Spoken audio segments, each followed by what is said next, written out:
Israel sent over 80 fighter jets in a single wave to make sure Iran's Quds force logistics hub is nothing but scrap metal. The IRGC, for you acronym lovers, that's the Islamic Revolutionary Guard Corps, was using that airport to funnel cash, weapons, and personnel to proxies like Hezbollah, and now those birds are burning wreckage scattered across the runway. But here's the thing that really gets me.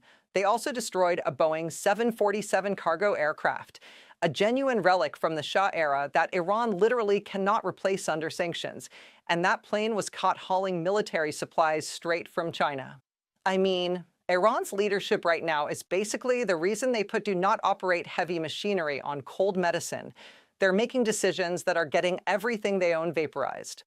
When you destroy 16 aircraft in one wave, you're not just taking out airframes, you're cutting the lifeline to every proxy force Iran's been bankrolling across the Middle East.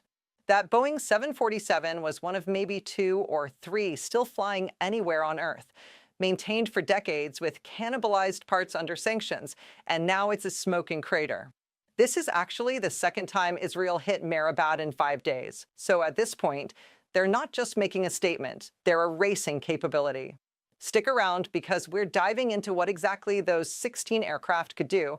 We're breaking down why the B-1B Lancers just showed up in the UK.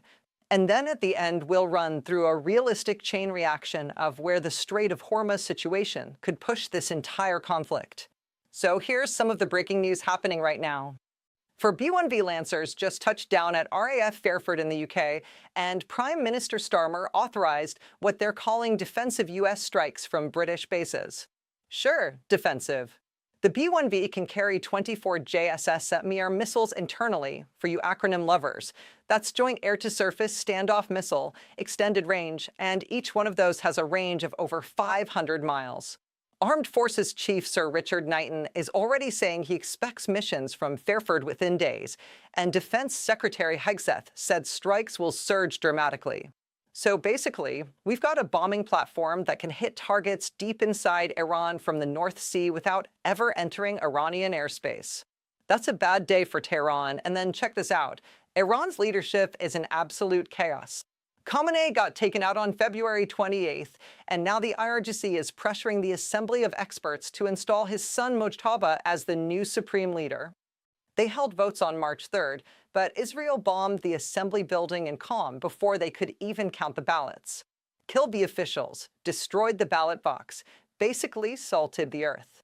Now they're saying they might meet within 1 day to try again. Iran's trying to run a succession while getting air-raided. That's like trying to change a tire on a car that's still on fire. And then this is coming in. UAE President Mohammed bin Zayed just went on record saying we are at war. That's not diplomacy. That's a country going to a wartime footing. Iran hit Al Dhafra Air Base in the UAE with drones, knocked out U.S. satellite communications and early warning radars. Now, let's get into the main breakdown, because this Mehrabad strike is where it gets really interesting. The Quds Force, that's the branch of the IRGC that oversees all foreign operations, has been running Mehrabad like their own private FedEx terminal for regional warfare. When you're managing proxy wars across Iraq, Syria, Lebanon, Gaza, and Yemen simultaneously, you need aircraft that can move weapons, move cash, and move personnel without commercial oversight. That's what those 16 aircraft were doing. And remember, just 4 days ago on day 4, an Israeli F-35 Ayadir, that's the Israeli variant of the Lightning II, shot down an Iranian Yak-130 over Tehran. That was the first time in history an F-35 has downed a manned aircraft in combat. First time ever. So you've got Israeli stealth fighters achieving air superiority over the Iranian capital, and then the same Air Force is turning Mehrabad into a junkyard. Now that Boeing 747, that one really sticks with me. Iran inherited a small fleet from the Shah era before the revolution in 1979. Under decades of sanctions, they kept those planes alive by literally cannibalizing parts from other airframes. You can't call Boeing and order replacement parts when you're under international sanctions. That 747 was running military logistics flights from China, bringing in supplies that Iran desperately needs, and now it's gone. Every aircraft Iran loses is a capability they will never get back. The pilots, the maintenance crews, the institutional knowledge, all of that takes decades to rebuild, and they don't have decades. Let's move to the 4D chess strategic analysis section. And obviously, you guys know at this point, I just like saying 4D chess as many times as I can because it makes me feel very important. But this actually applies here. So here's a realistic chain reaction of where things go from here. Those B-1B Lancers at Fairford aren't there for show. If they launch carrying 24 JASSMs each, that's 4 aircraft times 24 missiles, 96 standoff weapons with 500+ miles of range. Iran literally cannot defend against that from the UK direction. They'd need missiles with range and accuracy they simply don't possess. But Iran's response lever is the Strait of Hormuz, and that's where this gets scary for everyone. JPMorgan ran the numbers. If the strait stays shut, Iraq runs out of oil storage in 6 days. Kuwait in 14, the UAE in 16 to 19, Qatar in 20. Saudi Arabia holds on for 36 to 65 days, depending on rerouting. That's not theoretical. That's an economic countdown clock that's already ticking. Over 3,400 flights have been canceled in 72 hours. Global shipping is rerouting around the Cape of Good Hope. The economic shockwave is spreading. If those B-1Bs start launching from UK soil, Iran's going to perceive that as full NATO involvement, and that changes everything. They've got ballistic missiles, they've got proxy forces across the region, and they've shown willingness to hit civilian airports and allied military bases. HMS Dragon is racing to Cyprus to defend British interests, originally a 10-day transit, now being fast-tracked to 5.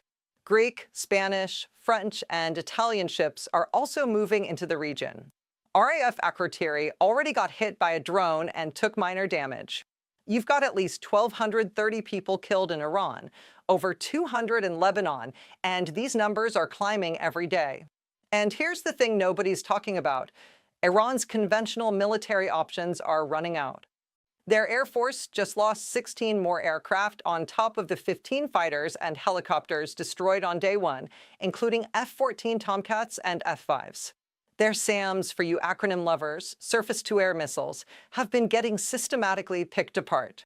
Their Navy already lost a frigate to a U.S. submarine's Mark 48 torpedo, which was literally the first combat torpedo sinking since World War II. Iran's leadership is the reason they put contents maybe hot on the side of coffee cups. Everything they touch is already on fire, and they keep grabbing more. At this point, the Strait of Hormuz and their proxy network are basically the only cards they have left, and both of those are getting squeezed hard.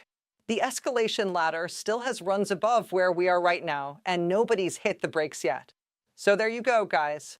16 IRGC aircraft destroyed. 1 irreplaceable Boeing 747 gone forever. Iran's logistics pipeline shattered. For B-1B Lancers warming up in the UK, and a succession crisis with no end in sight.